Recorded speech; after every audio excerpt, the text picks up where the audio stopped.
Hi, this is Tim of the 1916 Company. Welcome and thanks for logging on. If you love this watch, email us, Team Mosso at the1916company.com for purchase pricing and availability questions concerning this watch. Today, we're discussing one of the most influential and consequential luxury watches of the modern era. Launched in 1999, this is the Lange Sohne Datograph, a watch that forced more than anyone else, Patek Philippe to reconsider its standards of decoration and its use of customer calibers. And frankly, it was a reckoning for the whole Swiss watch industry when this bowed at Basel in 1999. So the watch is not that large by modern standards. In platinum, this is the 403035, probably the most iconic version. It's 39 in diameter, it's 13.3 millimeters thick from lug tip to lug tip, 47.9 millimeters. It's got a 20 millimeter spacing between the lugs. Like all platinum watches, it has a satisfying heft to it, even in a relatively smaller size. Now on the wrist, you can see the lugs are nowhere near the edge of my wrist, so I think this is suitable for a wrist as small as 14 centimeters circumference, and even more so as the strap breaks in and becomes a bit more flexible. You can see down the barrel, the lugs are well inboard of the edge of my wrist. The cuff shot, it's got a bit of a cupped case back, so it sort of rests low on the wrist. It doesn't feel like 13 1/3. It rests a little lower than that. You can see the domed bezel allowing it to slide easily underneath a dress cuff. The strap's high grade. Large rectangular scale, symmetrical scale alligator, always a premium cut of the animal. You know, when you see those features in combination, we've got a sort of matte black, maybe semi-gloss with a little bit of bolstering to add volume, a folded edge, a monotone stitch, calfskin on the bottom, no crimping, no gouging, a brand new Lange Sohne strap. We have Lange's distinctive pin buckle, and you can see that it has this little retaining bar internally, and so the point of that is that if you have a small wrist and you're going to use the smallest hole, or like me, even punch smaller holes, sometimes a really tightly strapped watch can be hard to remove. It gets pinned on the pin, so to speak. The strap will not let go. Well, this little bar prevents the strap from sliding down so far it becomes difficult to remove. Another feature that we have here is that there's a bit of an elevated bridge to the buckle, so the strap sits in the buckle rather than underneath. It just prevents it from stacking up on the wrist. Because Lange does not make its own cases and buckles, I always look at the maker's marks. I used to think that this was Brogioli. Brogioli does make clasps and bracelets, but when it's just a B, it's Boussole d'Or. When it is BRO, then it's Brogioli. So that's exactly what you're looking at right there. And both of those would be Swiss suppliers, which explains why there's a Swiss hallmark on this German watch. Now, in terms of who made the case, well, you can see it too is of Swiss construction because it has that little St. Bernard head on it. That is the modern day Swiss hallmark. Now, the case itself is relatively nuanced. Not every Lange has a satin finished midcase. Some of them are all of polish. The satin finished midcase tends to break up the mass of the case band. The lugs are dramatically stepped out. This is a feature that Lange's modern co-founder Günter Blumlein thought was necessary to give the Revival company, because it did have a lot of broken history. So reviving the company, it needed a design signature, really strong design language across all the models. And so the stepped lug was the answer to that. There's a very soft bevel on the edge of the lugs. You can see that the pusher adjuster for the date right here, it's actually quite a tactile pleasure in its own right. You can see the action of the flyback chrono too, but this has a combination of polish and satin, as do the chronograph pushers themselves. Lange brands the crown. We have a domed bezel. You can see it's actually got a vertical facet and then a domed profile. Taking a look at the dial, the dial's actually made of sterling silver, and you can see it is a stepped dial with a tachymetric scale outboard and then a dropped center. The hands, the frame for the date, and all of the indices and numerals, those are white golds. They will never tarnish or oxidize. When I say the dial is sterling silver, I mean that's what the material is. It's then galvanized to create this black. So we're gonna do a quick lume shot because the watch has a bit more lume than you might expect. The hands are quite brightly lumed. Again, flyback chrono, so I guess we'll watch the semi-instantaneous jump because we are relatively close to the turn of the minute. So here's your minute count right there. There's your chronograph seconds hand. And you can see, like the best chronographs, this one has a jumping action rather than a gradual scroll. There it is right there. And I would really describe this maybe as more of an instantaneous than a semi-instantaneous jump. You can see the jumper action right there. This is the bridge for that mechanism.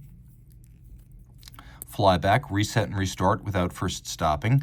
The idea is, in case you have to time events that occur in rapid succession, you have the flyback. You don't have to stop, reset, and restart.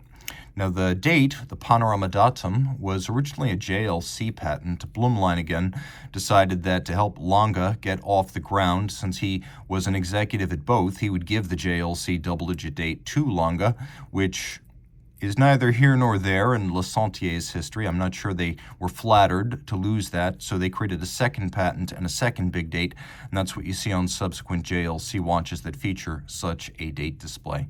So we're going to turn it all over, take a look at the movement, the landmark L951. This is the 9511, and the name actually does mean something. You can see it right there on the base plate. So L is Lange, 95 is the year work started, 1 means it was the first movement they started work on that year, and 0.1 means it's the first revision. So there are probably some very subtle running changes to this compared to the 1999 version. 2.5 hertz, so 18,000 vibrations per hour with an overcoil hairspring, so it keeps consistent time in every position. And in furtherance of the goal of positional isochronous operation, it is a 5-position adjustment, which is the high horology and chronometer standard. 36-hour power reserve, which doesn't sound like a lot, but you got to remember that traditionally, a manual wind watch would be wound at the same time every day. And so that was the goal here. The larger Datograph up-down has a 60-hour power reserve, but think about how much bigger and bulkier that watch is. So fitting everything in here, you just have to wind it at the same time every morning, and who would not want to do that? As a chronograph, it features a combination of a column wheel, whose black polished surfaces can be seen right here under my finger. This is and has long been the gold standard in chronograph operation. In terms of how it feels and sounds, it is magic. Lateral clutch, very traditional, chosen because it is more beautiful and requires more skill to tune than a vertical clutch system. You get down very close, you can see that there are 2 different levels of this column wheel. There are serrations along its lower end, along its base, and then the crenellated towers. You can see how all that works. Now, the clutch itself is probably the most elaborately decorated part of the movement. By the way, this is all 30 meters water resistant too. And yes, if you pull the crown, it does have stop seconds. So the clutch, take a look at it. All the chronograph parts are made of steel with the exception of the chronograph bridges. So you can see they're brushed on their top. Some of them are black polished on their top. And then the edges of these steel parts are all beveled. But look at the clutch. Look at these interior recesses. Look how Lange was able to execute interior beveled angles within the tight confines of this steel component. By the way, steel, it's a pretty tough material to finish, so to do it with that degree of resolution and precision, deeply impressive. I've always thought the clutch and the clutch spring and the clutch eccentric screw right there for fine tuning, I've always thought these were the most elaborately finished and most beautiful parts of the Datograph. We'll fire this back up because we want it to operate. Now, in terms of other decorative elements, take note the difference between the silver of the steel components, the chronograph, and then the sort of champagne tone of the rest of the movement. Well, everything that's champagne toned is German silver, also known as Maillot when you're in Switzerland. It is a nickel copper zinc alloy, very similar to what guitar frets are made of. And it was used in the pocket watch era in Germany, which is why it's used here, because again, Blumlein, Walter Lange, Hartmut Knote, all these people who were around at the beginning wanted these watches to be visually identified with the historic Lange Sohne. So using that historic material was part of the plan. You can see we have both polished screws and blued screws, and they have 2 pretty distinct functions. When you see a polished screw on this movement, it generally means it's a component used for adjustment, either of the clock time or the stopwatch. Whereas when you see a blue or fire blued screw, you're looking at something that's designed to sort of fix a part in place so it does not move. And you can also see that beveling here is outstanding, both on the bridges and the steel components of the chronograph. Then taking a look at the bridges, there aren't a whole lot of them, but you can see we have our Streifen across the bridges, German stripes, and we've got perlage or engine turning on the base plate. You can also see that the bridge for the escape lever below the balance, that has been snailed and beveled, which is deeply impressive because some of those substructures on normal watches don't actually get special decoration. That's where a lot of watchmakers will skip and try to save some money. Not here. Black polished swan's neck. I particularly like the faceting of the index itself. And then note the freehand engraving of the balance cock underneath, a modern signature of a Lange Sohne. Also note the little flower motif around the fixing screw. Beautiful. Everything about this watch is special. A classic and a legend, and for good reason. Philippe Dufour likes his in rose gold with a black dial. Waco told me he prefers the rare yellow gold. This is the Datograph of my dreams. And if it's the Datograph of yours, reach out to Team Mosso at the 1916company.com for purchase and pricing details.